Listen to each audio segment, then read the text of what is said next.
Start. समाज संवाद से जिंदा रहता है, लेकिन क्या अब इस समाज को संवाद की ज़रूरत महसूस हो पा रही है? उम्र के आखिरी दशक में मेरी दादी को दिखना बंद हो गया था। उन्हें इस बात का मलाल अंत तक रहा कि पता नहीं क्या क्या उनके देखे बगैर रह गया है, लेकिन अपने जीवट को उन्होंने उसी अनुपात में श्रवण पर केंद्रित कर लिया था। किसी से भी बतियाने की, कुछ पूछने की अजीब सी आकांक्षा उनमें आखिरी सांस तक रही।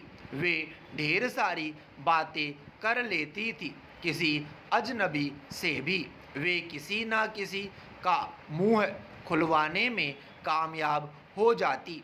हर रोज़ वही बातें उतनी ही दिलचस्पी से किसी के भी साथ बांटने की जो सामर्थ्य उनमें थी, वह विरले लोगों के पास होती है। पैरा। मगर आजकल संवाद का सिरा पूरी तरह गड़बड़ाया हुआ है।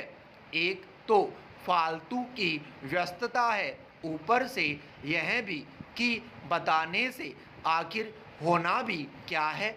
ऐसा नहीं है कि कोई किसी से बोलना नहीं चाहता या किसी के पास साझा करने के लिए कुछ न हो, मगर हमारे दिमाग में इतना कचरा है कि उसे अवशोषित करने में हमारा वास्तविक माहौल उतना सक्षम नहीं है।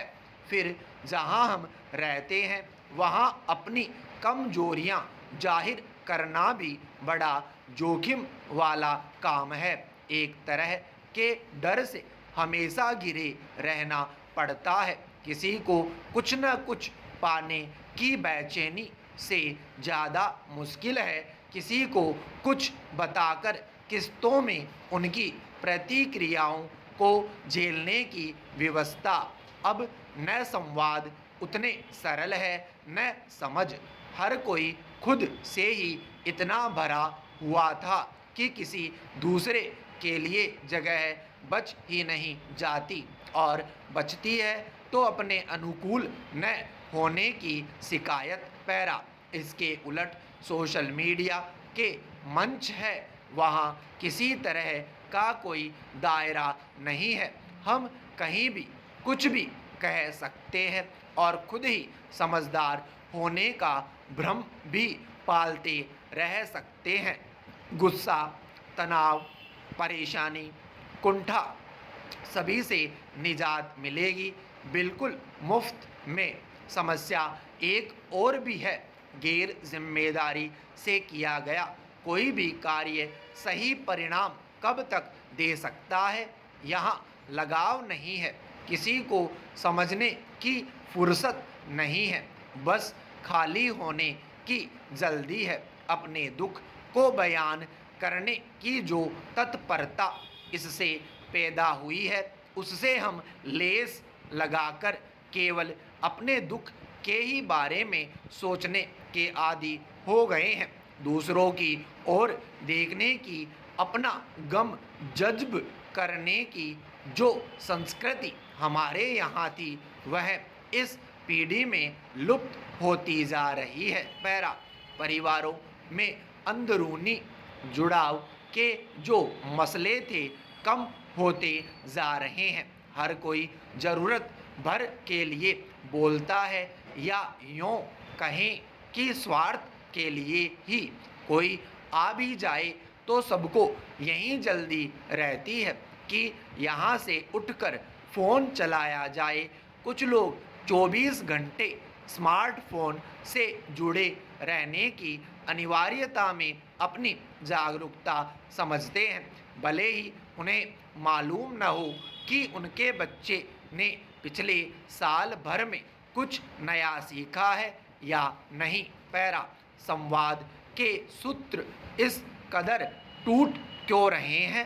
पहले की बैठकें, हथाई गुर्बत तो अब रही नहीं, तो क्या दो चार बातें साझा समस्याओं पर भी नहीं, लेकिन क्रांति तो सारी काल्पनिक दुनिया में कर चुके होते हैं।